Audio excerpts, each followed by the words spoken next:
Right, another wee episode of Mums on the Run. I am Sharon, the host, and I'm Michelle, the co-host. The co-host. It's been good to have you back. I know, we're back together. It's been a hot minute. I know, it feels like this year we've been testing each other, like who can do what without one. Can we survive? Anyway, so we've got a lovely guest on today called Clare, known as Clare Walker on TikTok. Yeah. So do you want to just let the guests know just a wee bit about yourself and why you've come on today? My name is Clare. I am 30 and I've got a lot to tell. I've got a big story. I don't really know where to start, really. Well, let's start with who's in your household. Yeah, I've got 2 kids. I've got an 11-year-old, Sophia, and my youngest son is Oba. He is 5. They're beautiful kids. Thank you so much. Beautiful. They're really my absolute pride and joy. Yeah, you can tell that. Yeah. You can actually tell that with your stuff. Yeah. So for anybody who doesn't know and hasn't followed you, we had invited you on today because I think you've got such a powerful story. And I love the fact you share it with having the kids and that as well, because even sharing a story like that is going to bring both people to the table where it's like, you're a mum, you're this, whatever. And then the people are like, thank you so much for sharing this. Would you say with sharing your story, it's been more positive or negative or just kind of a mixture? Or? I think it's been a mixture cut right down the middle, to be honest. Yeah. I mean, on social media, I'm able to control, like, you know, like I don't want all the negativity on the comments. Not that I'm not letting people have a voice. It's different having an opinion. I want to bring a positive to a negative situation. Yeah. Because I feel like, although I am a mother, mothers go through these things. Oh, definitely. I think that's the point of our podcast as well, is to get relatable topics. Yeah. And we love the fact that even having like some of the guests on, like, you're a mother first. Yep. And people don't see that glory side of it. Do you mean like that? Don't. Like they don't see the tough side that you're going through. So for you to share that, knowing fine well, because it's the internet, you're not going to get everybody so positive. Like you're taking it on the chin and you're, I mean, you've spoke about this privately where you're having people coming at you and saying, Claire, can you help with this? And that's you doing a job that you're set out to do. And if you can help one person from it, then, you know. Exactly. Exactly. Yeah. Because I remember sitting on the couch and thinking, this is so heavy, like having this on my back, knowing that I had grew such a, I mean, I've got 30,000 followers and people I know there's people that have got more followers than that, but that's a lot of people. A lot of people watching. And I knew that I had this issue and I kind of felt like I was keeping this massive secret.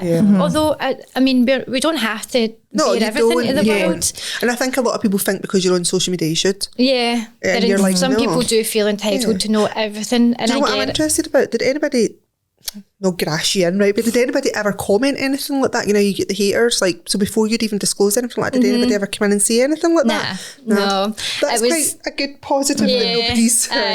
because I don't think, no many people actually knew. Oh, right? No. Really? The only people that knew that I had any issue was my ex-partner. Right. So Oba's dad, he was the only person that ever knew that I had an issue with the cocodamol. And then just before I'd went to the doctor for help, that's when I told my mum. She was like the next person. There was so many times where I wanted to tell her, but my mum works in the medical profession and I knew that she would worry, like, of course, sick, and I didn't want to put that on her because, especially with cocodamol, because she has told me plenty of times, you know, to stay away from things like that because she knows firsthand just how addictive they are. So we were saying before you came in, we were actually talking about this, weren't we? How like we didn't actually realise that it was so addictive. Like you could get so addicted to cocodamol. So firstly, why were you prescribed the cocodamol, if you don't mind me asking that got to this stage? So I was with a guy years and years ago. It started in about the tail end of 2011, 2012. I was working in a care home for the elderly with dementia, and I was living with my boyfriend at the time, and she worked in the healthcare industry as well, and you're doing a lot of lifting and laying, and I was coming home and complaining about sore back, and I had like pain down this leg, like shooting pain and stuff like that. So she gave me a couple of hers, like just kind of like, take that'll make you kind of feel better.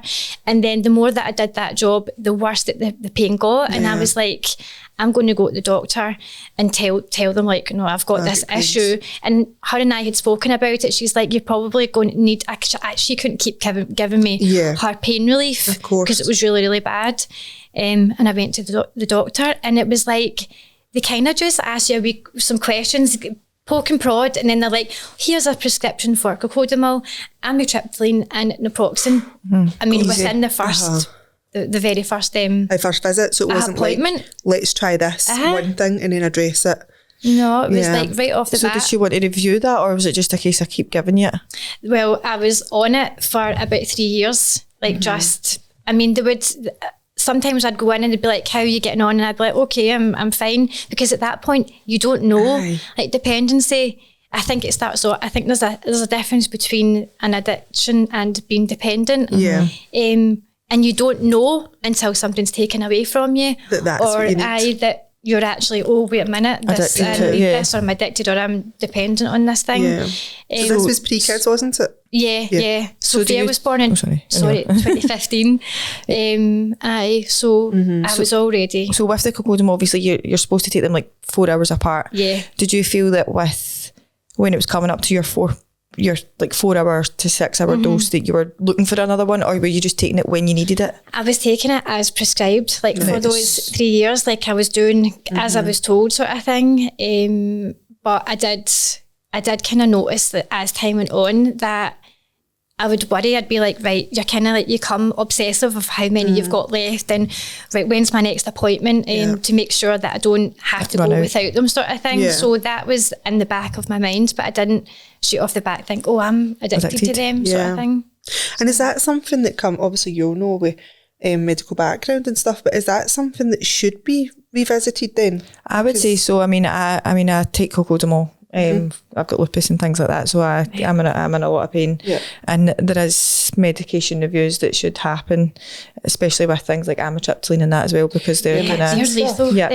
And a lot of people make them feel really sleepy and stuff like that. So I think with cocodamol and things like that are very, very addictive, there should be reviews. 100%, because for me it's like, if someone's examining your arm, you've got a broken arm, they can obviously examine it in ways where they know it's fixed. So you don't then need, if you're just saying like, I've got pains, like they can't really tell that. So they're just relying on your word. Yeah. And if you are addicted to something, then it's going to be, oh, I'm still in pain. If I come off that, I need that. Do you get it? I think with things as well, I think it's so easily prescribed. Like you said, it was just straight off the back of, and I know, like, from working in the hospitals and stuff like that, we would tend to kind of start off with paracetamol, as a patient, as an inpatient, and then move up to the stronger stuff. Which would make sense. And, but I think GPs are so quick to just hand them out. But did they not stop at one point not giving you antibiotics for ages? Like, remember, like, I can They're remember... very funny about giving antibiotics, but when it comes to addictive medication, like, so they're like, here you go. That is so after the kind of, obviously, the 3 year mark, did you realise that it was, or did it just continue for years before you actually realised? I'd went to the doctor at one point, and the doctor had changed. I don't know what happened to my previous doctor, but I'd went one day and it was a different doctor, and he said, I've been looking at your case and you've been on these for a really long time. Yeah. And I was like, oh my God, he's going to take them away from me. And he did. He was like, we're going to take you off them today. And he gave me paracetamol. And he's so like, you went from something so like, there was no sort of like weaning down or nothing like that. It was just, and I don't know if that's something that's supposed to happen, if there's any sort of a weaning. But does that only happen if they are aware that you're addicted? Or I mean, essentially that it could impact if you're saying that if you don't think you're addicted, then because you didn't know at that point, and neither did I really. I was just kind of like, but I suppose in a sense it would be good to have that mentality of the medical background, the knowledge. If someone's been on, there is a high chance that they're going to be addicted if they're taking them 4 times a day. So you would think somebody that would be a doctor know the risks of that, and then maybe say, look, if you start to feel X, Y and Z, phone us back in and then we can start helping you. Do you know what I mean? Rather than just going, here's paracetamol. If they'd done that, if it would have been the end of it. I know. Do you know what I mean? After like the years. Because that's something that's now continued right all the way. I mean, I only feel as if so you've only recently spoke about it, haven't you? So you've not had it right, but you've kept that to yourself, the burden of all that as well, to yourself for all these years. And because I feel as if it was literally not that long ago when I first kind of seen it, and I was watching, and then I was like, I don't think I've seen her discuss this before. Like, to anybody sitting at home, they're not going to look at you and think, do you know what I mean? Because you don't like... I know you shouldn't say that. A view of what an addict looks like. And you've got your stuff together, your house is clean, you're getting on with your stuff. Do you know what I mean? So you go into your work, like you, in your head, I probably wouldn't think of that, although that is probably the norm. Yeah. Do you know what I mean? Yeah, and it's the norm for a lot of people. And I think it doesn't help the fact that because people do continue on with a bit of a normal life, and I would probably call it like what do you call it? Someone who can run a household, go to work, raise kids, a functioning addict. It then means that addiction to cocodamol and things like that isn't taken as seriously. It's like really. I mean, I've had comments from people going, like, "Why are you being dramatic? Like, it's not that bad." So, and I'm like, I would never ever compare it to like hard street drugs. Of course, but addiction like that is bad as well, So like what was your symptoms and things? How did it all kind of come about? What was you kind of experiencing? What were you dealing with? So on that day when he took me off and then gave me the paracetamol, I went home and that was the worst. I mean, the first 4 days after that were horrific. I think it was 4 days. I can't even remember because it was so long ago exactly how many days it was, but it was so bad. Like restless legs were the worst thing. Couldn't sleep, pissing with sweat, like cold symptoms, running eyes, running nose, just like very irritable. And it got to the point that I was like, I need to go and get some, and that's where it all started. So when you say you had to go, were you just getting them from anywhere? Like, were you just like, has any family got any? Do you know what I mean? Because I just know myself, like, I know I probably shouldn't say that, right? But if I need an antibiotic, somebody's got an antibiotic. I don't mean that. People are like, got it here. Like, that's what I mean. So, like, was it to a point where you had to go to the doctor? Easily sourced. Oh, I feel terrible saying that because I know there were people going, you shouldn't be taking, but honestly, I can get an antibiotic if you need it. Don't hit me up. Don't. Hit me up for an antibiotic. I ain't sharing them. Sorry, right. So you've obviously, at that point realised that this is something I need. So did you go back to the doctor and explain that? Or no, just, I didn't, because I was like, it was then that it hit me, like, I think I've got a bit of a problem here. Does it make you feel different and different mindset as well when you're not feeling that pain? Do you get me? Was it? It's kind of the physical? Only thing that you can think of. It was physical and mental as well, because it kind of consumes it. It's the only thing that you can think about. Your eating habits are terrible, but I mean, at the same time, I still had a life. I still had a job. Like, I never ever went through a period of time where I lost a job, didn't have work, and I couldn't pay my bills or anything like that. I kept all that together, but I was holding on like by a thread all the time. And I started going and buying the 500, so you can't buy 30s. So you can buy them? You can't buy the 30, which is the strongest type. Is that what you were described? But you can buy the 500s. I was prescribed the 500s. But you can't buy them over the counter. You need to have a prescription for them. So when I was going out and buying them, I was buying the 500s, but you can only buy one box at a time. I was going to say that many boxes you're allowed, right? And I would literally drive about, I wasn't driving at the time, I'd get the bus, I'd go everywhere. I'd go to all of them, shop around. To actually get them on. And were you double dosing then to get that?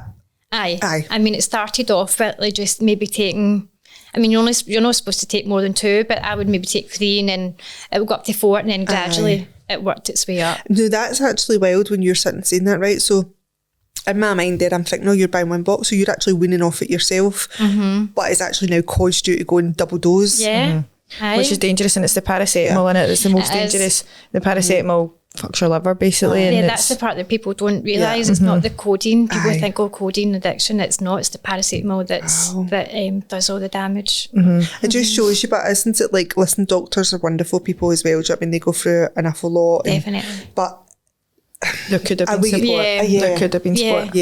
And that's something that I've really wanted to speak about, because I think with social media, it's really difficult sometimes because people miss videos and they pick up on this thing and that thing.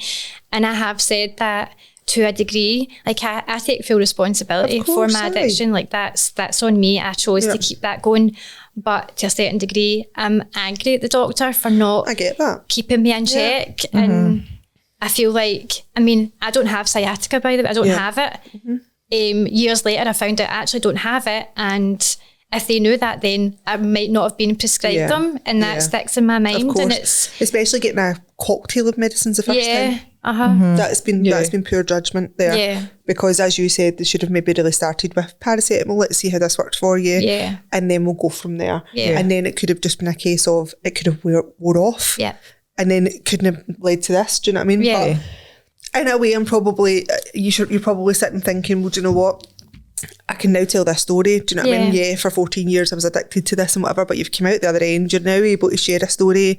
And as I said, like looking on your social media, you've got everything together. Everything's like, do you know what I mean? Like when you look at somebody's social media, you can go, oh my God, her life's chaotic. Like everything's good. It's like, I know we show what we want on social media. Do you know what I mean? I'm not saying it's not behind the scene, but it just looks as if you've came so far. Yeah. You've came really far. So that was, how many years then were you 14. Buying 14, them? Yeah. So you were buying them from the third year onwards, you were buying them on your own? I was buying them, and did that become do you know that way, like if you've got the same chemist and you're going into the same chemist, did that become like them going? There was a couple I would walk into, and I remember one specific time where the girl was like, we've saw you coming in and we can't serve you anymore, and I was mortified. And you feel, I mean, she didn't mean to obviously make, like, she has to do a job, but you just feel degraded and just a certain way. And I walked out, but it didn't stop me. Like I did go and get them because I needed them. I'd have been rattling without them, but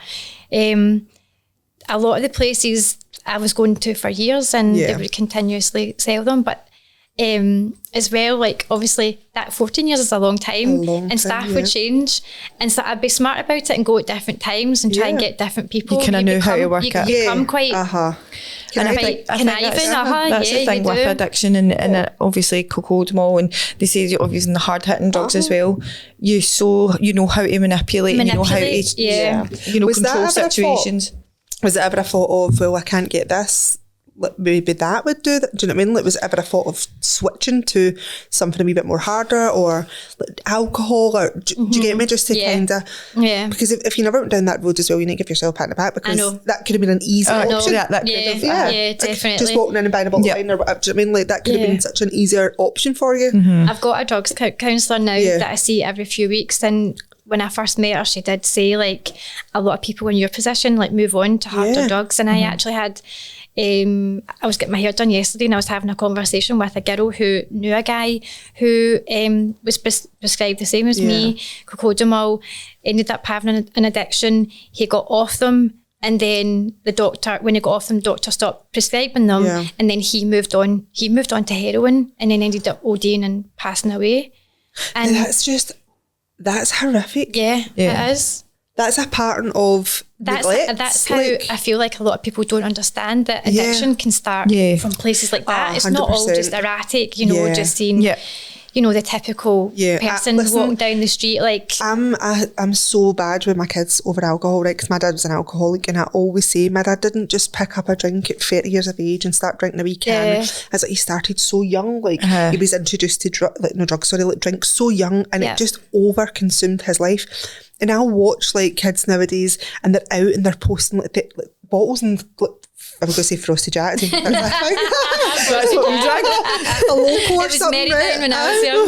Something like that. But and I'm terrible with my kids, and I'm like, you can't. I don't get why mums are going like that. Wait, now I'll go and get you dragon soups. Like, for me, it needs to start somewhere. And if you're allowing someone at 13 years of age to drink, you need looked at, because see, before you know it, that's no hitting. It's continuing. So they're moving on to something else. And I'm glad that you agree with that as well, because you're not that you're proof, but you're proof of something has become so addictive that you probably never thought sitting in the doctors that day that do you know what I mean? You're just thinking pain relief, fantastic. And now it's took you to the point where you've been 14 years of your life's been consumed. I would rather discourage my wee girl from like, it's no good for you, just don't do it. Like there's plenty of other things you could do. Because you can tell that story. And I take it, obviously the kids are still a wee bit young, but I take it that's something you will discuss with them. It's on the internet and so I like that as well. I like the honesty with the kids as well, because I think it's good to be honest with them in something that's affected you so much, and something that can influence them. Do you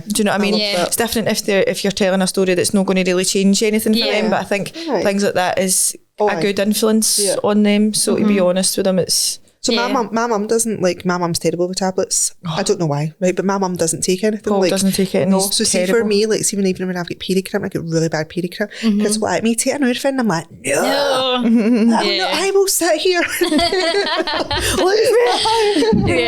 it's so I'm like strange. that now. I'm not even. You don't take anything. I find it weird. Like, just I was in pain the other day because I've got rheumatoid arthritis, and I was really in pain the other day, and I'm like, I could really be doing with something. And I find it really, really difficult to even take paracetamol now. So so we've got a wee question for you, just on the lead off of that. We've got a couple of questions. Okay.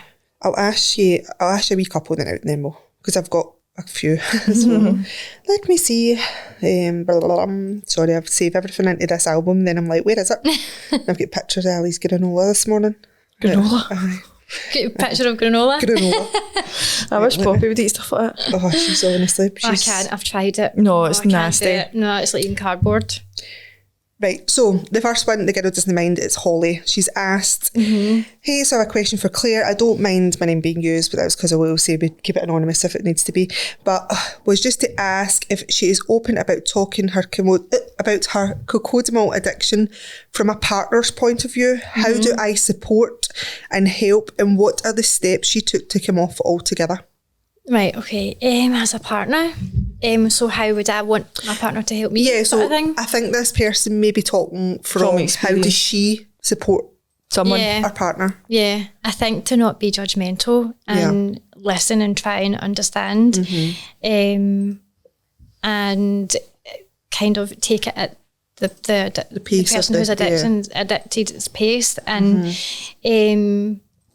I just like be non-judgmental and would she, is that something a partner would notice? Like, were you, like, if I was to look at you during that addiction time, would you be able to tell? I've shared a picture a couple of times of just before I went to ask for help. I showed a picture because I was all, did you see it? I've got like a brown kind of t-shirt on with black leggings. I looked really, really bad. But I know it sounds silly, but did you look like that on the daily with everybody? Do you know what I mean? So if you got with a new partner, then they've just seen you like that. Do you know what I mean? So that would you know by? I mean, like maybe rattling or behaviours, probably being irritable and things like that. I mean, there probably was times where I was snappy and irritable, and I think, I have to take responsibility for that and take accountability. I was in a relationship at the time, and we went through a lot. I went through a lot in that relationship with that person. Did it end because of the addiction? What's that? Did it end? No, not to do with the addiction. It was other things. But me being addicted probably didn't help.